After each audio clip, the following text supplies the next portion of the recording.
What is reading comprehension? Reading comprehension is an individual's experience in making sense of a text. I believe that reading comprehension is the overall outcome of a variety of processes a reader uses to make sense of a text. In order to make sense, readers engage in multiple cognitive experiences that I've termed pathways of sense-making to achieve their ultimate goal of comprehension. To study comprehension, I had myself, my husband, and my brother read 2 different texts. Text 1 came from Analysis, Synthesis, and Design of Chemical Processes. It was Chapter 1, Diagrams for Understanding Chemical Processes. Text 2, A Game of Thrones, A Song of Ice and Fire, Book 1. The pages came from the prologue 1 through 4.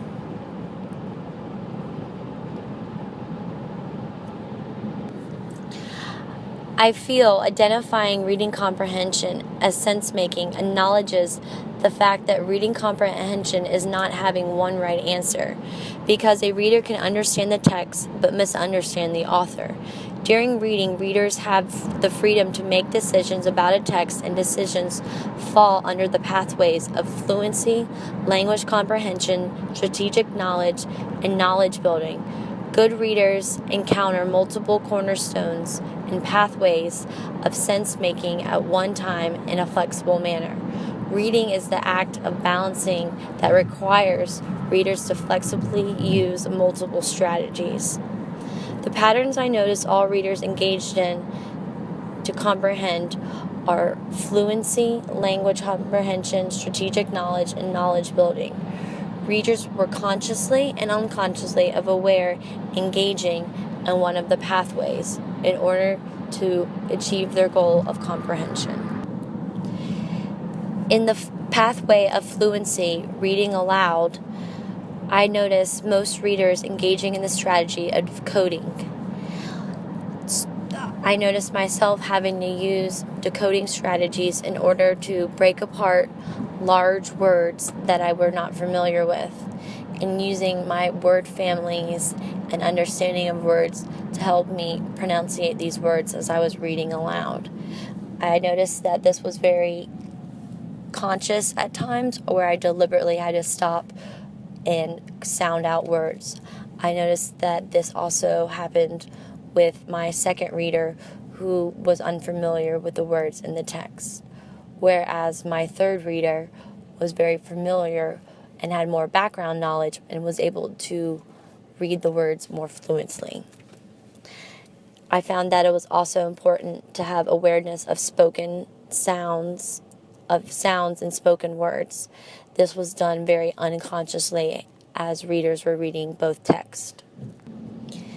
In the language comprehension pathway, I found vocabulary, text and sentence structure, genre knowledge, and individual textual ideas to be very important in order for readers to comprehend both texts. In the first text of Designs of Chemical Process, having knowledge of the text and sentence structure and understanding how to read a informational text was very important as a reader. Being able to understand the author's structure of how they organize the ideas under a topic into a main idea into supporting details made the text very easy to read. Having knowledge of vocabulary also made the text easier to read. And as readers were reading, they were taking apart the text and developing their own ideas through their use of language knowledge. I feel strategic knowledge was very important in order to understand both texts. When reading the nonfiction text and fiction text, there was a variety of strategies that readers were flexibly using very unconsciously. I found myself really stopping and paraphrasing the text and thinking aloud as I was reading the nonfiction text, when I was reading the fiction text, I was really creating these mental images of the characters and the setting and taking the rich vocabulary to paint a picture in my mind.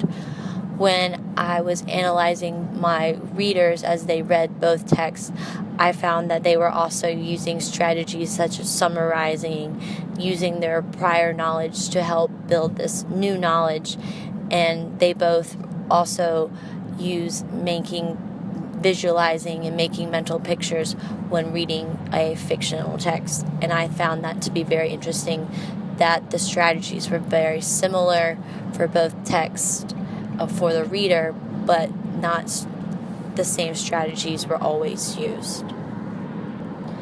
I feel knowledge building is an important pathway of sense making. You need to have background knowledge as well as vocabulary knowledge. Background knowledge can be very general or topic specific. When using knowledge building, readers construct new knowledge. They consider the ideas and perspectives of multiple topics. So I know as I was listening to readers read, they were stopping and thinking about these new ideas and trying to piece them together with what they already knew about that topic. And I knew as I was reading, I was kind of thinking, okay, what is the author saying? How does this relate to what I already know? And that goes with building these ideas of networks and asking questions to figure out a text. So as I analyze myself reading and both my readers reading, I found that we were using the pathways of fluency, language comprehension, strategic knowledge, and knowledge building to make sense of a text and achieve that overall goal of reading comprehension. I believe that as a reader, you engage in multiple pathways at multiple times in a very flexible manner. And within strategy knowledge, you also engage in a meta level of reflection where the reader is really thinking about this process and building their ideas through the text. From this project, I have learned that comprehension is an outcome that can vary across readers, and it should be thought of as a process that readers engage in order to make sense of a text.